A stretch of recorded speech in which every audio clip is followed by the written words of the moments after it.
اوس طالبانو دا مماثلت په اصل روزه کیو که په وخت و په مقدار کیو. بعضې علماوی په اصل صومه کې یعنی په غویم روزه وه په دویم روزه وه، یا بعضې علماوی یعنی لکه په نورو ادیانو مو چې روزه فرض کړې وه همداسې مو په تاسو نو په اصل روزه کې اتی وخت و مقدار کې نه. یا یو روایت دا ده چې نه په هغه نورو امتونو باندې مو په څومره مقدار روزه چې فرض کړې وه په کم وخت کې په تاسې کې مو. اوس طالبانو یهودو باندې هم د رمضان روزه وه فرض وه، بیا یهودو طالبانو د رمضان روزه پرېښودله. چې پرېښودله په کال کې یوه ورځ نیوله، نو په مقدار او په وخت کې یو کما کتب علی الذین دلته دا مقدار مقدار او وقت کې یو رقم. او یا دا باندې طالبانو نصرانیانو باندې هم الله روزه د رمضان فرض کړې وه 10 ورځې، مقدار او وقت یو طالبانو کما کتب په مقدار او هغه دواړو کې. خو بیا دوی داسې چل وکړه طالبانو نصرانیانو خپله روزه څو ته ورسوله 50 ته. دا داسې چل و طالبانو چې دا نصرانیان چې ول د دوی یو بادشاه و هغه مریض سوی و، ویلې که الله دا ورې زه جوړ کړلم 10 روزې به نورې پې ورزیاتې کړو. څو سوې 10 سوې 40 سولې. بیا بل یو طالبانو به یو بل غوښه خوړلې او بل وخت کې بل بادشاه راغلی و، بیا ویلي که زه الله جوړ کړلم نو بیا به زه 10 به زه نورې ورزیاتې کړم. دا څو سوې دا 40 سولې. بیا بل وخت کې بل بادشاه راغلی و، هغه ویلي و چې داسې به وکړو دا په سر دا روزه به له وړي نه په سرلي ته ویسو 3 به زه نورې ورزیاتې کړو.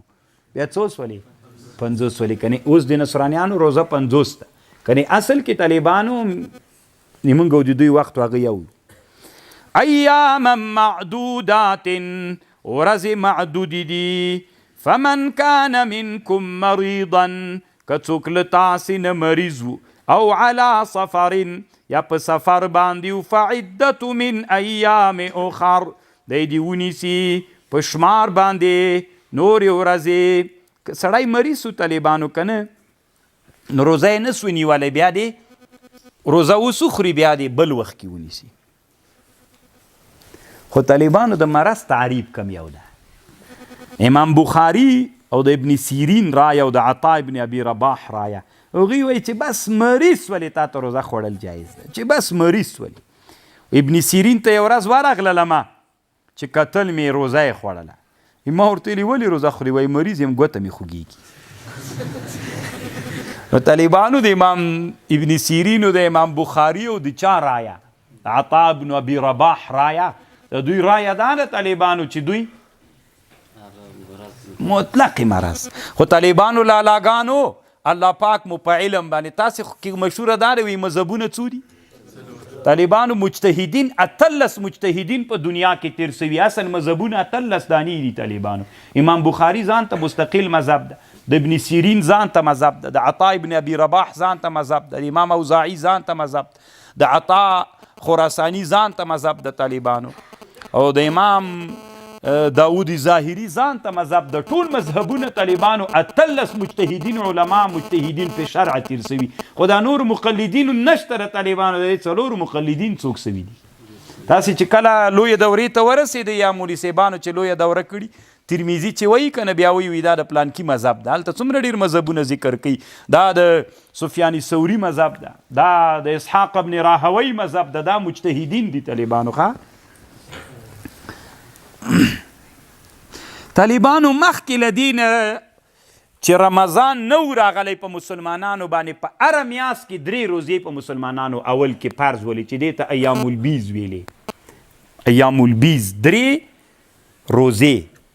هر مسلمان باندې په هره میاشت کې 3 روزې، 14 نه 14 15 14 دغه روزې چې دې ته ایام البیز وي. بیا طالبانو دا حکم منسوخ سو، په چا باندې خبره راغله؟ فمن كان منكم مريضا او على سفر فعدة من ايام اخر. یو ټکی ته طالبانو تاسې فکر دلته روح المانی موي طالبانو مسافر ته روزه خوړل جایز ده کنه مسافر ته؟ خو تاسې د دې ته فکر وي یو سړی دا مثلا پرون ګروپ کې یو پښتنه چا کړی وایي زه د هلمند ولایت نه در روانېږم کابل ته درځم د کابل نه هلمند نه روانېږم کابل ته درځم زه په لاره باندې ما ته روزه خوړل څنګه ده دی خو چې له هلمند راووته به زه دته مونځ د مازدیګر پرې راغی مونځ به مسافرانه کوي خو روزه ورته څنګه ده نه ده جایز طالبانو د موږ د احناف په مذهب باندې دته روزه خوړل څنګه ده طالبانو نه ده جایز دی روزه نسی خوړلی طالبانو په دې ورځ باندې دی روزه او دا د موږ د احنافو طالبانو رحمهم الله د دوی مذهب ده او جنجالي مسله د طالبانو په دې کې ډېر مسلمانان نن واقع مسألة هم دغه جی باندې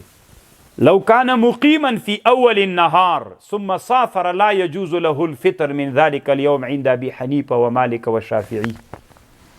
نن سفر تم دا نن وتلی دلته مقیم ولی روزه دی وچی وتلی چې ویلی پیښور ته ځم یا جلبات ته ځم چې دا تورحم ته ورو دا سروبي ته چې ورکاته سولې بس روزه دی تا ته نن ورځ روزه خوړل جایز نه دي سبا درته جایز ده نن به یا دلته طالبانو حدیث ته قراء الغیم یا د عصفان حدیث نبی علیہ السلام په سفر کې روزه یې نیولې وله چې قراء الغیم او عصفان ته ورسېد پیاله یې راواخیستله شودې یې وچکلې نو علما هغه څوک چې نه مني هغه وایي دا څنګه کوی نو موږ ورته وایي هغه اوله ورځ نه وه سبا ورځ وه سبا بیا چې ما جلبات کې شپه وه ښکته لاهور ته تللم طالبانو بیا په سبا ورځ راته جایز ده موږ وایي د قراء الغیم د مدینې نه او د عصفان د مدینې نه دویمه بیخي څلورمه پنځمه ورځ راځي دومره لرې ده دا د اولې ورځې خبر نه ده طالبانو ډېره جنجالي مسله ده دا خبر پوهیږئ دا ټول حنفي فقها په دې مسله باندې بحث کوي د هدایې او شارح د طالبانو علامه سروجي ورته وایي غایه په نامه یې په هدایې شرح کړی ډېر ښه ملا تېر سوی ډېر 700 کاله مخکې تقریبا تېر سوی یا له دې نه لږ راوروسته 600 کاله مخکې نه دومره بحث یې کړی او د احنافو د کتابونو نه اقوال نقل کړي خو یوه خبر ده که بیا یې وخوړله طالبانو قضا پې سته کفاره نشته پې لکه اجتهادي مسله ده مسافر به طالبانو روزه نیول ورته افضل ده که خوړل افضل ده اختلاف د طالبانو د موږ د احنافو مذهب دا ده چې نیول افضل دي طالبانو شوافی امام احمد و امام اوزاعي وایي د موږ احنافو مذهب د موږ د مالکیانو د احنافو مذهب نیول افضل ده شافعیانو امام احمد و امام اوزاعي وایي نه فطر افضل ده ماتوي به روزه په سفر کې او ظاهریان وایي داودي ظاهري هغه وایي نه واجب د مسافر به روزه نه نیسي څومره طالبانو که نه مذهبونه دي وعلى الذين يطيقونه په هغه کسانو باندې چې طاقت د روزې لري طعام وعلى الذين يطيقونه فدية طعام مسكين